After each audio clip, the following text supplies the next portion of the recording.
What is up, everybody? Welcome back to the Eclectic Beard. So this go around, we got what new Marine Corps recruits go through in boot camp. I'm former military. I served in the United States Coast Guard, and I'll be honest with you. Before I joined the Coast Guard, one of the things I did, me and a couple of buddies and our buddy's dad, we all went to Parris Island, which is where the Marine Corps, Parris Island, Beaufort, South Carolina, which is where the Marine Corps boot camp is, or one of them is. I think, if I'm not mistaken, yeah, it is the main one. But we went there and we're like, oh, you know, we'll take a tour of this, and because all of us were thinking about joining the military, and there's this guy about 5 foot, not screaming into the face of a recruit that was about 6'2". And don't ask me how he was in his face, but the cat, I mean, this dude was short, but he was all up in this cat. Like, it looked like he was 6 foot tall the way he was yelling, but he walked away and I was like, what the hell? I was like, nope, no thanks. Nope. Because that's one of those ones I was like, yeah, I don't think so. That just leave the rod. You'll definitely either get stronger or you'll get crazy, or the two of them. And a lot of times, you know, that's not a good combo. Crazy and strong. So, anyways, let's go ahead and get into it. You're not screaming at me! I can't hear you, Metrano! Screaming through a gas mask? I can't hear you. I wonder why. What the fuck? Bro, that's not even...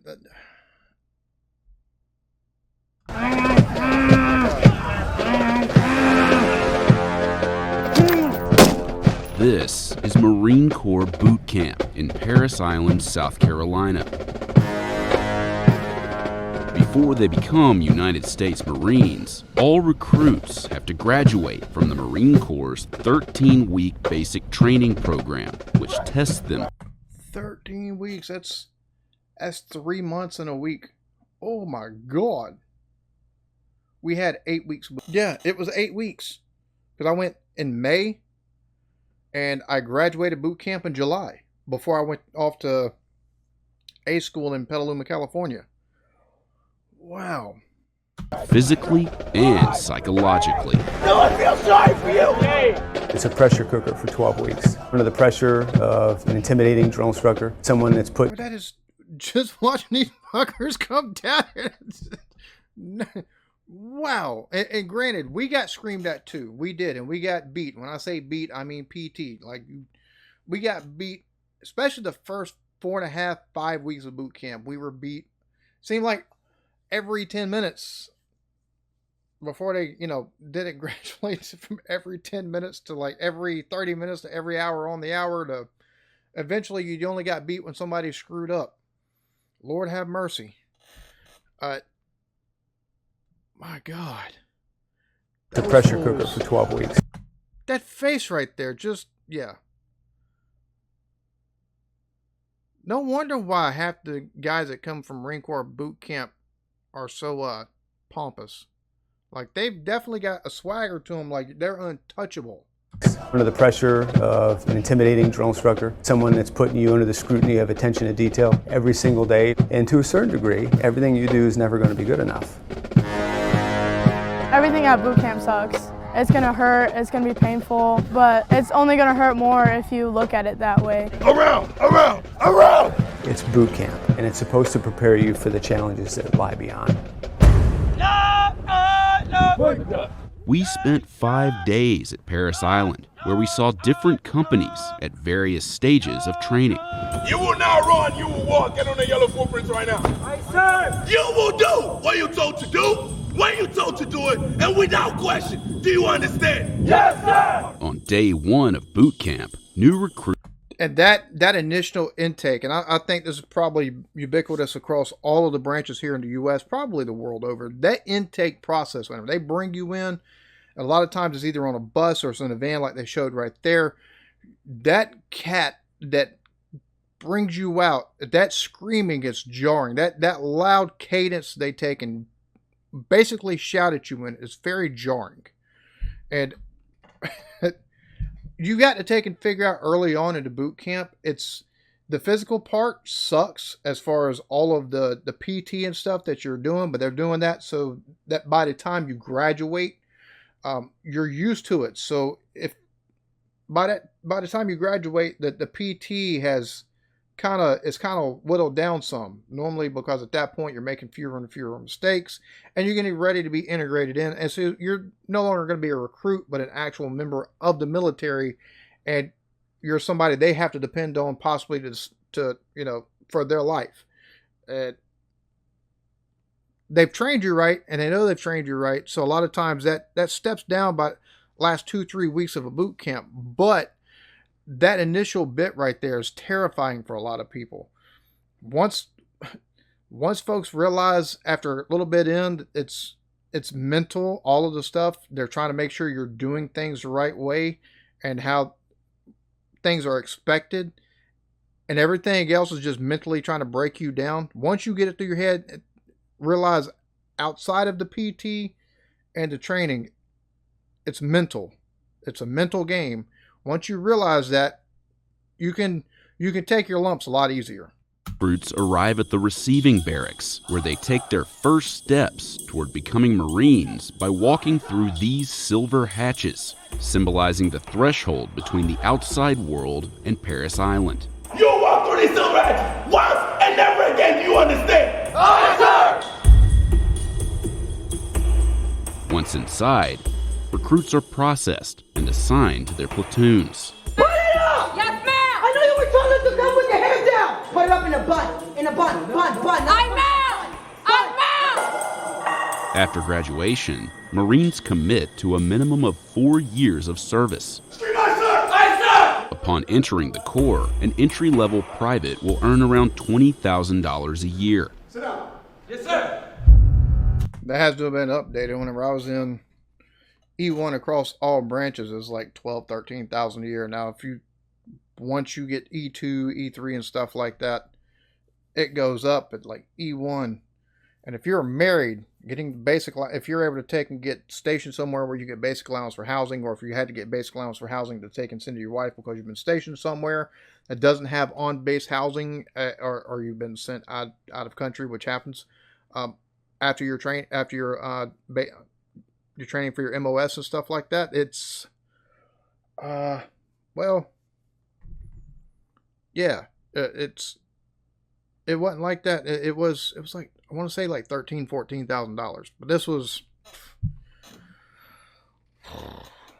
20 years ago at this point.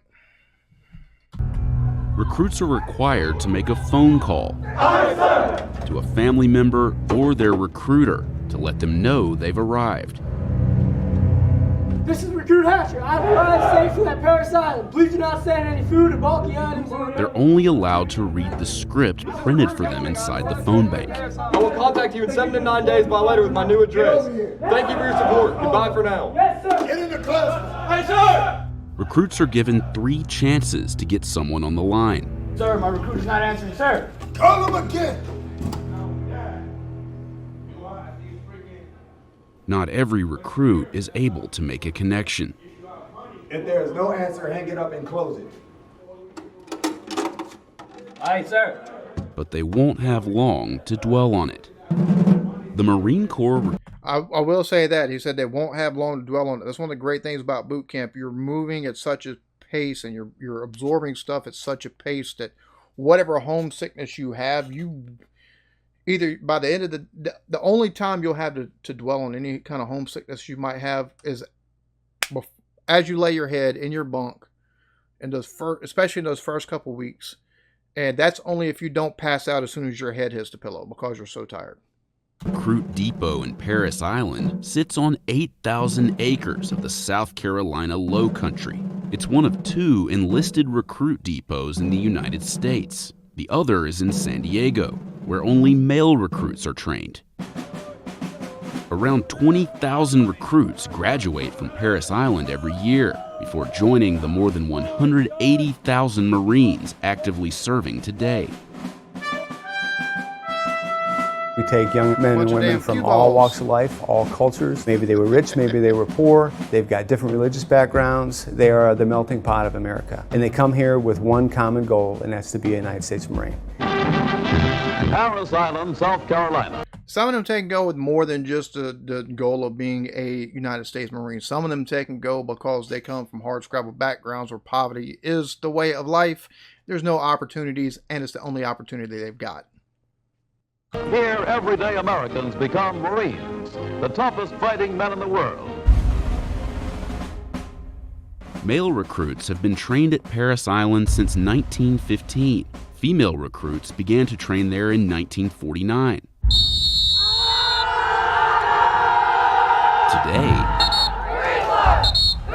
females comprise under 25% of recruits at Parris Island, and approximately 8% of the United States Marine Corps, the lowest percentage of any United States military branch. A recruit's day begins before the sun comes up. Their typical wake-up call is 0400 or 4 a.m.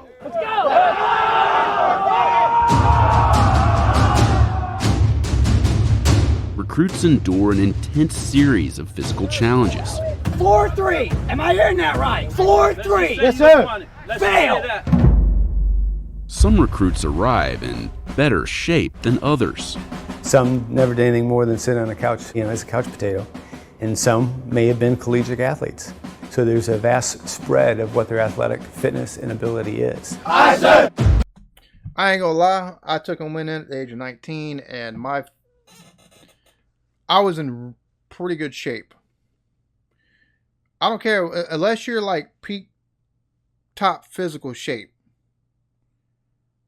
Like, you might be able to take and get through the running portions and take and do the marches fairly well, and but you're going to struggle with something.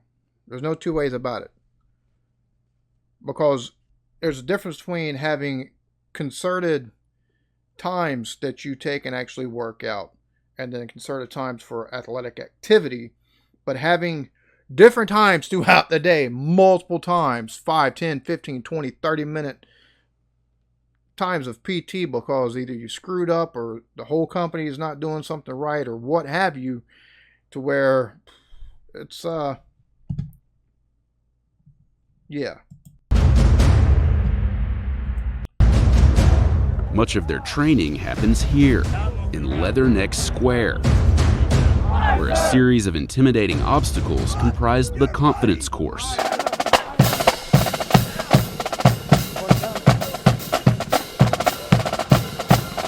Grown man obstacle course, what that is.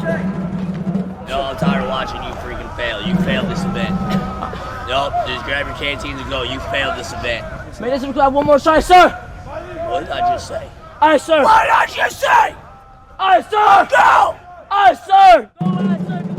The training program is progressive in nature. It starts out in a crawl, walk, run approach throughout training. 99.9% of those that get here can complete all those requirements at the end of training, regardless of how they started.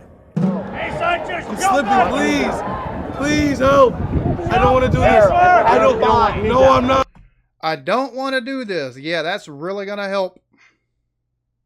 Please. I tell you, you got no options in boot camp. I don't want to do this. Sorry, it does not apply. The company commanders or drill instructors, whatever you want to call them, drill sergeants, whatever you want to call them, they might as well be robots going, does not compute.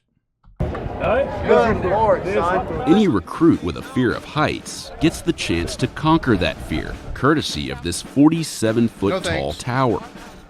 Recruits must rappel down using 2 different methods. For me, the rappel tower was hard because I sort of had a fear of heights. Grab below my right hand with your right hand. You have to trust the rope. So there's nothing to be worried about. You'll be safe all the time. Can you please help me? I'm trying to help you, son. I don't want to go down. Recruits with a phobia of heights have little choice but to face their fear. Woo, that's a One of the most... And I get it. And the thing is, doing the rappelling and stuff like that, that's... You're safe. Like, if you move your hand from that knot, so it doesn't have that release tension. It puts tension back on and you're caught. So you're just going to dangle there until somebody rescues you or till you figure it out. But I'll tell you like this. I do not like heights. I worked for a tree trimming company, and we used to trim around the power lines. And they were like, oh, yeah, we need to take and train y'all to climb trees. So if need be, you can climb the tree and cut branches. So they got us in the harness and everything like that. Showed us the different knots. Yeah, I want to think about 10 foot off the ground. It was like, yeah, no, my body said, we're not doing this no more. Because you look down and that ground says, woo, woo, woo. And yeah, I said, no. I was like, I can't move. They're like, well, come on back down. I was like, I don't know what y'all don't understand, but I can't move. I was like, my body is not wanting me to move. They had to come get me. Embarrassing. Embarrassing to tell the story, but we all have our flaws. Dreaded parts of training is the gas chamber. Crush, crush, crush, crush. Where recruits are exposed to CS gas, more commonly known as tear gas.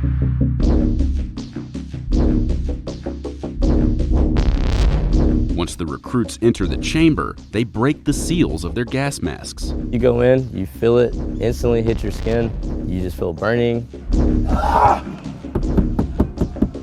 Say something to me now! Feels like those few minutes felt like an hour. Luckily, that's one thing they do not do in the Coast Guard.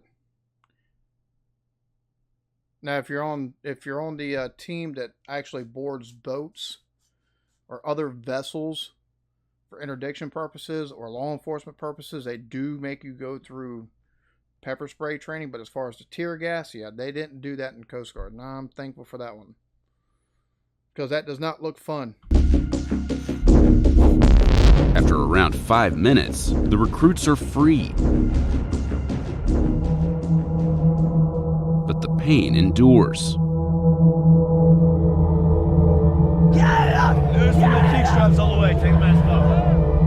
Definitely, you thank God for fresh air. It's really nice to be able to breathe in and not feel an instant burning sensation.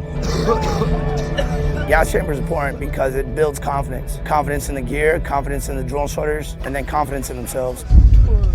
Now, start walking! Recruits are trained in different styles of hand-to-hand combat. First thing we want to see is that straight thrust, you understand? Yes, sir. That bust thrust, come on, sir. Aye, sir.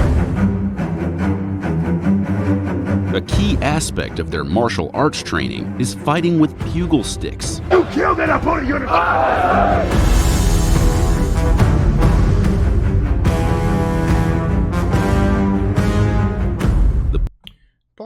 Probably a good way for them to take and get out some frustration as well. You're not trying to hurt anybody, but that bit of physicality, probably with all the frustration from being yelled at. If you got a recruit that's in your company or battalion, whichever way they want to call it.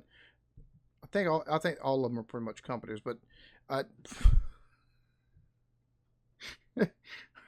somebody that keeps getting the whole company in trouble, it's a good way to take and let go of some frustration without having to take and do the sock party. Bugle stick techniques are intended to mirror those used in combat while using a bayonet. Here in the Marine Corps, we have a kind of a little ditty that means red is dead. So that red side is supposed to emulate the actual knife portion of the actual bayonet mounted on the weapon. So anything that you strike with that red tip, 9 times out of 10 are either going to be incapacitated or laid to rest. Honestly, well, he's going to go at it without that helmet on. Like I said, it's a good way though for them to take and get out some frustrations as well. Which, I mean, they're heavily, you see that they've got safety gear on, so they're not hurting each other. So I'm sure that's, woo. It gives them an opportunity to blow off a little steam. Exactly. They have a lot of pent-up aggression, especially towards maybe their drill instructors. They're out there, they're actually doing what they feel like they signed up to do, which is learn how to combat the enemy. Recruits also practice with actual bayonets. Fight back, you! and engage in other types of hand-to-hand combat. Grab the muzzle! Although male and female recruits do intersect during training, platoons are separated by gender. And although the recruit depot has experimented with integration before, the Marine Corps is the only military branch that separates male and female recruits during basic training. Yeah, we had females that actually trained with us during boot camp. They had their own barracks, or actually own. I say barracks. It was their own. Our company had a floor, so we had our own actual. They had their own own room, basically, own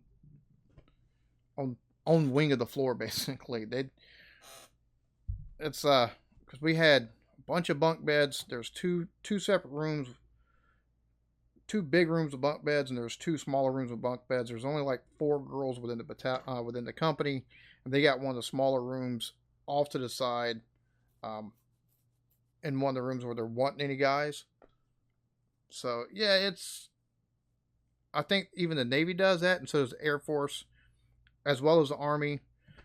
Marine Corps, though, I don't know if they've integrated fully yet boot camp, but yeah, that's definitely, we had that in Coast Guard, where we trained with the females as part of the company. Yes, sir!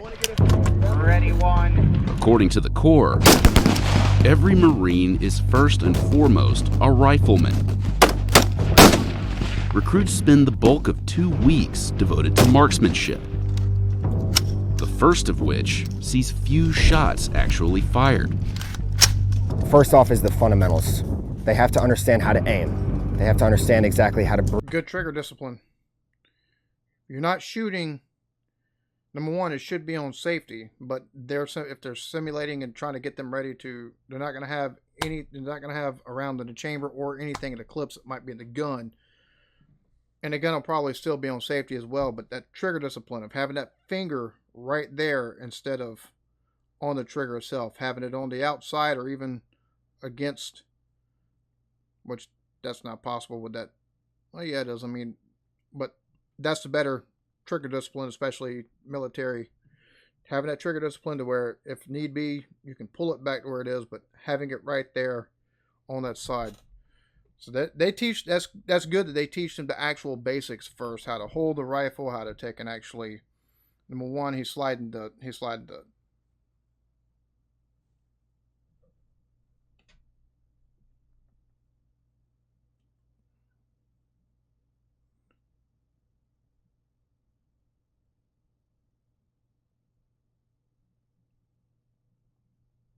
yeah, he's moving the slide back, and they're getting them used to actually holding a gun, proper way to take and actually operate the gun before they have live rounds in them whatsoever, which is good to see, because a lot of these kids, or even, well, I say kids, a lot of these folks, they don't have any experience whatsoever with guns before they join the military. So that's a really smart way of doing stuff. Breathe when they're taking that shot. They have to understand exactly how to squeeze the trigger and how to have follow-through and recovery with a rifle. Combat operations is the foundation for every single Marine, regardless of what your occupation is. What it is to sit behind a rifle, look down that barrel, and be able to put lead on target. You are going to swim until you pass that ladder! The Marine Corps is defined as an amphibious warfare force. Therefore, swimming plays a key role in training. If you see another recruit up there and there's more than 5, you're going to win! You're making me lose my mind! During swim week, recruits go through numerous exercises in the pool while wearing their camouflage uniforms. But training at Parris Island isn't all physical. Recruits also spend long hours in the classroom. But what may... Yep, United States Military Code of Justice, or United Military. Yeah, the UMJC, or CJ. Yeah, the UCMJ, Unified Code of Military Justice. That's one of the big things. Not only that, but also your ranks and different things of that nature, not only for your enlisted, but also your officers, your non-coms and stuff like that. So Seem like downtime can end at any moment. When a drill instructor decides to order an impromptu cardio session at Paris Island, it's what's known as getting slayed. It's an experience. You realize the thing you've done to get in a sand pit, and then you realize, okay, that hurt, so let's not do that again. Physically it hurts, but me personally, I never worried about the pain I was feeling in my body. It was more thinking about the mistake I made and how I need to correct it the next time. So there's going to be some chaos, because when they come here, we want to tear them down a little bit, and then we want to bring them back up into the mold of what it is to be a United States Marine. That's the reason why a lot of them are so cocky when they come out, because they do. They break you down mentally, and they build you back up so you have the confidence that you know what you're doing. You can depend on not only the people around you, but that you've been taught properly by the military, and that you're going to have that proper military bearing. And most of the Marines I've met that come straight out of boot camp are cocky as hell.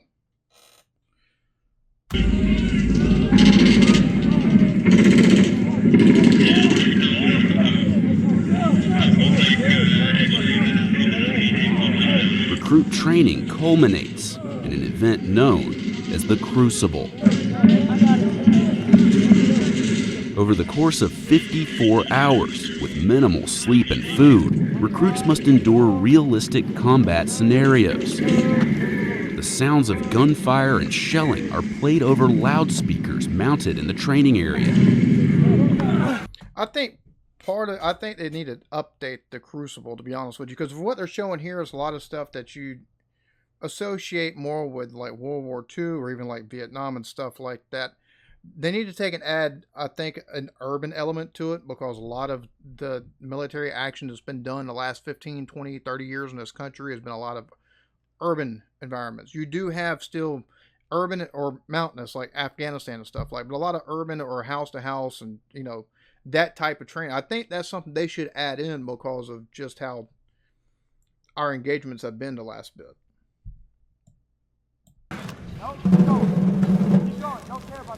Recruits are forced to work together to overcome obstacles and achieve objectives that require problem solving and strategy. You gotta start all over. Yes, sir.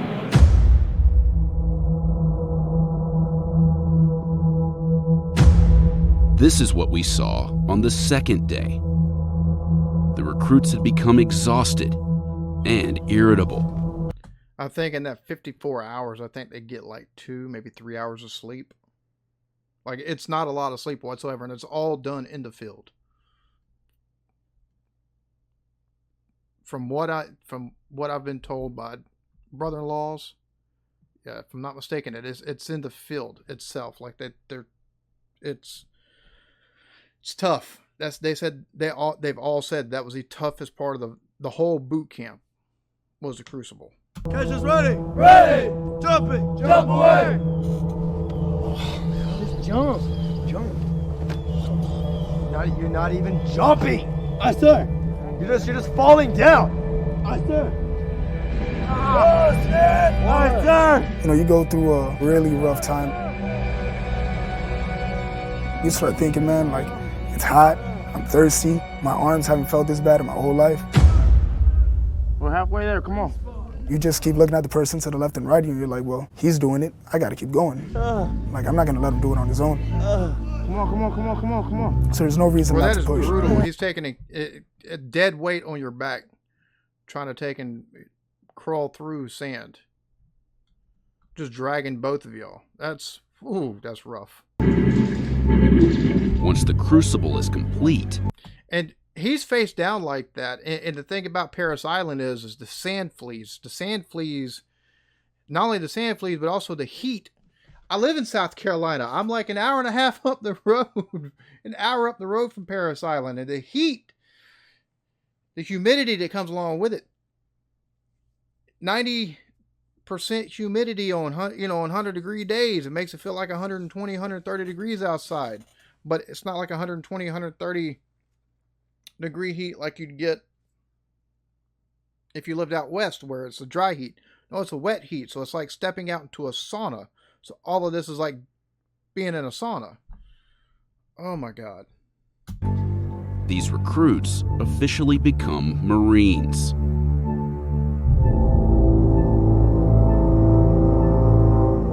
The day before graduation, friends and family see their new Marines for the first time in more than 3 months.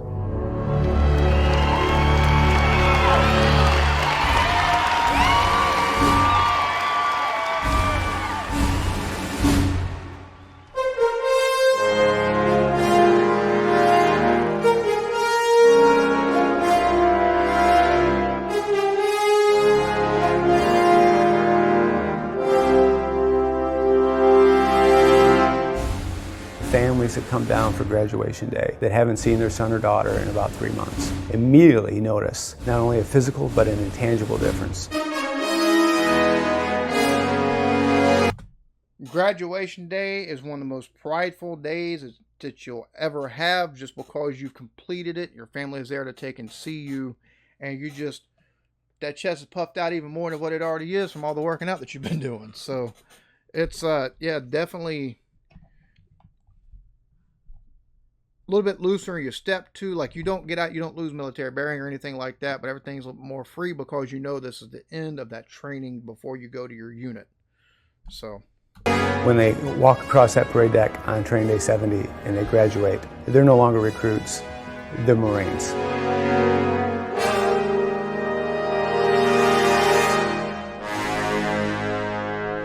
Meanwhile, in the barracks of Lima Company, I'm talking to you. Aye, sir. All these riddles right there? Aye, sir. All that trash out. Aye, sir. brand new recruits diligently square away their racks before being warmly welcomed by their senior drill instructor. Sit up straight and look at me. Our mission is to train each one of you to become a United States Marine. Discipline and spirit are the hallmarks of a Marine. We will give every effort to train you, even after some of you have given up on yourself. Starting now, you will treat me and all other Marines with the highest respect. Physical or verbal abuse by any Marine or recruit will not be tolerated. Bro, he made me want to sit up straighter. I ain't even there. My drill instructors and I will be with you every day. Everywhere you go, you must give 100% of yourself at all times. Above all else, never quit or give up. We offer you the challenge of recruit training and the opportunity to earn the title United States Marine. Yes, sir! Yeah. Oh my goodness. I definitely, like I said, I visited Paris Island. We took and actually toured. We seen, like, that cat, I swear to God, he was like 5 foot tall. And this other dude, he was at least 6 foot tall. And he's, recruit, John Gavin Toddy. It's like, no thanks. No, I'll pass. I'll find a different branch of the military to join. No, not happening. So, I swear that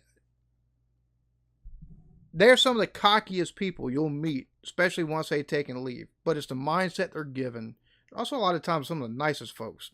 But it's the mindset that they get through boot camp, that they're invincible, basically. Because they go through probably, they've got the hardest boot camp in the military in the U.S. So, it's,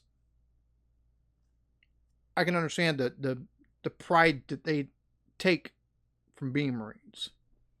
Interesting watch. I'll say that. It's been, like I said, 20 years.